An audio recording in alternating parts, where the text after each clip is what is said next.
Assalamualaikum warahmatullahi wabarakatuh. Saya Sani Megaliana, NPM 19012. Di sini saya akan menjelaskan mengenai kajian pustaka saya berjudul Sediaan Serum Mikroemulsi dan aplikasinya sebagai antioksidan kulit. Berikut terdapat beberapa pokok bahasan, yaitu pendahuluan, metode penelitian, hasil dan pembahasan, lalu kesimpulan. Yang pertama, pendahuluan, di mana dalam kehidupan sehari-hari kita tidak dapat terbebas dari yang namanya senyawa radikal bebas, yaitu senyawa yang tidak berbasangan pada orbital terluarnya yang dapat bersumber dari polusi udara, asap kendaraan, paparan sinar matahari berlebih, atau sinar UV, dan makanan yang digoreng atau dibakar.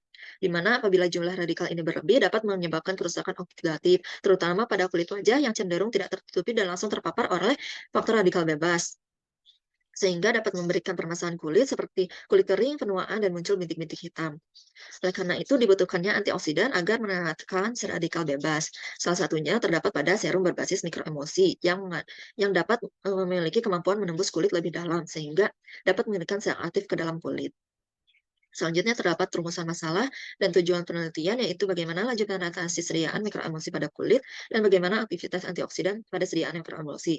Kemudian tujuan penelitian yaitu untuk mengetahui efektivitas laju penetrasi pada sediaan mikroemulsi dan untuk mengetahui aktivitas antioksidan pada sediaan mikroemulsi. Selanjutnya, metode penelitian yang menggunakan metode studi pustaka dengan mencari literatur berupa jurnal menggunakan media berbasis online seperti Google Scholar, PubMed, dan situs jurnal lainnya yang menggunakan beberapa literatur ilmiah baik primer maupun sekunder dengan rentan tahun 10 tahun ke belakang. Dengan kata kuncinya yaitu penelusuran literatur berupa serum, mikroemulsi, kulit, penetrasi, dan antioksidan. Selanjutnya ada hasil dan pembahasan di mana radikal bebas atau reaktif oksigen spesies adalah suatu atom, gugus, molekul, atau senyawa yang pada orbital keluarnya mengandung satu atau lebih elektron yang tidak berpasangan, di mana ini dapat berlangsung secara terus-menerus dalam tubuh, baik dari dalam tubuh maupun dari lingkungan.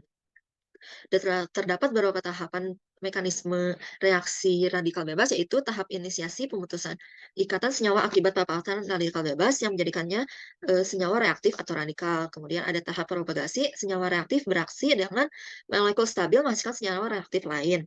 Selanjutnya tahap terminasi bergantungnya antara senyawa radikal lain dengan yang lainnya, sehingga terjadi reaksi radikalnya tidak terjadi dan terbentuk molekul yang stabil.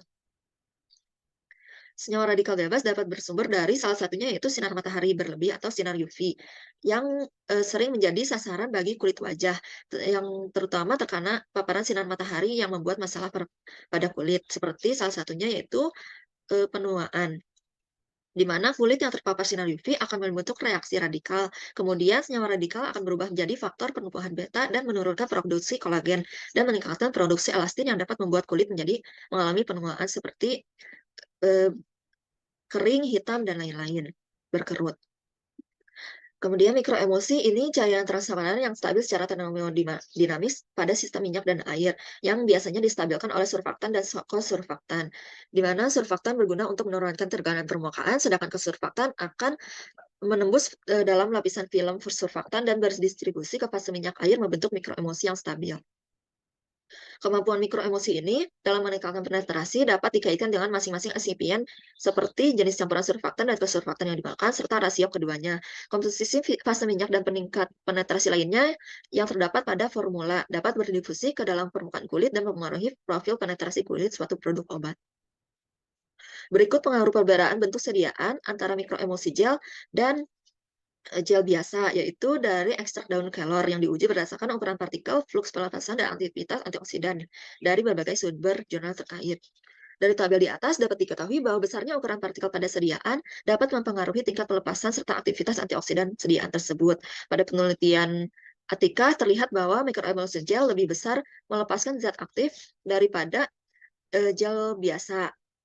Sedangkan pada penelitian Marunung dan Juwarno ini membuktikan bahwa IC50 mikroemulsi gel lebih besar dibandingkan gel biasa, yaitu semakin kecil nilai IC50-nya akan semakin kuat aktivitas antioksidan yang diberikan. Selanjutnya terdapat kesimpulan, yaitu pertama, laju pelepasan zat aktif pada sediaan mikroemulsi yang dihasilkan lebih besar dibanding tanpa mikroemulsi. Kedua, aktivitas antioksidan mikroemulsi yang dihasilkan lebih kuat dibandingkan tanpa mikroemulsi, yaitu sebesar 135,0 kPm. Selanjutnya terdapat daftar pustaka yang digunakan. Sekian penjelasan dari saya. Maaf apabila masih terdapat banyak-banyak kekurangan. Wabillahi taufiq wal hidayah. Wassalamualaikum warahmatullahi wabarakatuh.